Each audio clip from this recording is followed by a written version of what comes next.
In this video, I'll show you how you can connect Base44 to n8n. So follow my steps, and the first step is to add webhook in n8n. So click on this plus button, and in the search bar type webhook. Choose this starts the workflow when a webhook is called, so click on this one. And from here, in the HTTP method, choose post. Then you need to copy this URL, this one, and go to Base44. And then, for example, I want to trigger in n8n by when someone clicks on try now on this one.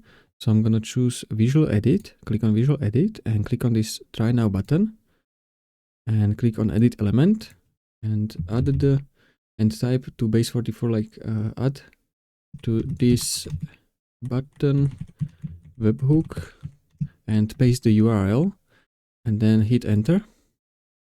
So as you can see, added webhook tracking to the button. Now whenever someone clicks try now, it sends the product name and affiliate URL and timestamp to your n8n webhook before opening the affiliate link. So that's it. That's how you can connect Base44 to n8n. If you found this helpful, consider subscribing for more tutorials.